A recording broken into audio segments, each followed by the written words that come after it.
let's talk about how to solve these inequalities, these compound inequalities now. So I've got negative 4 is less than 6x minus 10, and 6x minus 10 is less than or equal to 14.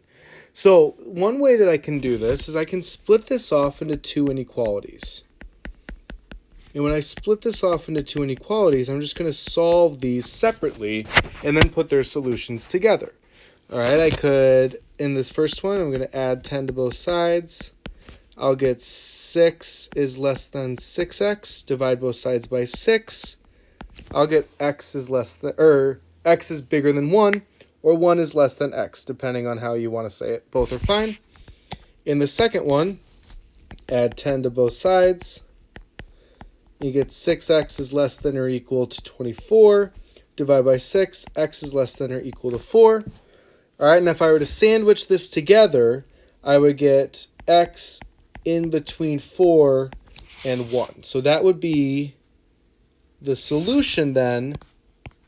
And if I were to graph this, my restrictions, my minimum is 1, my max is 4. 4 is going to be a closed circle. 1 is an open circle. X is bigger than 1, so I'm shading to the right there.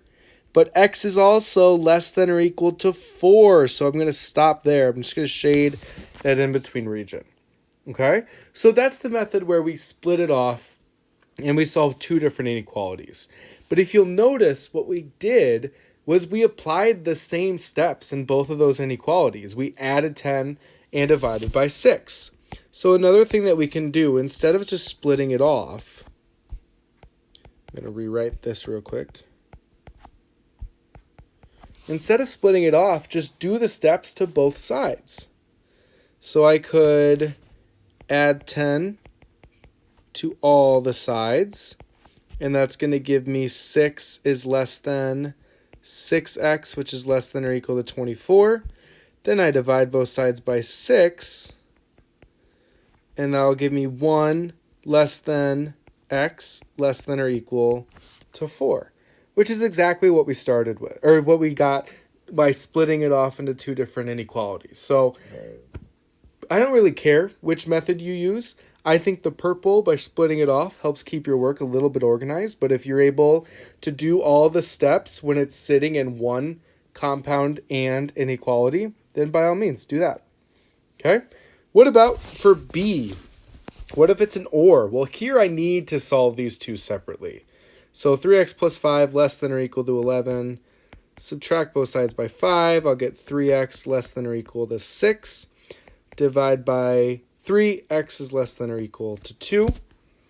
Okay, and then for the other one, add 7 to both sides. I get 5x is bigger than 30. Divide both sides by 5, x is bigger than 6. All right, and then I've got this OR sitting in here. So I've got x is less than or equal to 2, or x is bigger than 6. X is greater than 6. So number line 2 and 6. I'm going to have a closed circle at 2 and it's less than, so I'm shading to the left. Or x is bigger than 6, so open circle at 6, shading off to the right. Okay? And then last we got 19 less than or equal to negative 3x minus 5, which is less than 25. We've got an and. So I'm gonna try to do this and keep it where it's at. Just apply the steps to both sides. I could split it off into two different inequalities, but really you're kind of doing a little bit more work than you need to as long as you can keep it organized. I'm going to add 5 to all the sides. So then I'm going to have 24 less than or equal to negative 3x less than 30. And then my next step is to divide all the parts by negative 3. But here's where we got to be careful. We divided by a negative. And remember, when you divide by a negative, you need to remember to flip your signs. Flip your signs, okay? Don't forget that step. So now I'm going to rewrite this because this isn't what it normally looks like. It doesn't look like negative 8 bigger than or equal to x. Whenever we write an and inequality, those inequalities are always less than signs. You can see it here and here, okay? And what our final answer was? always going to be less than sign. So I need to rewrite this. I can see that negative 10 is going to be my low restriction value.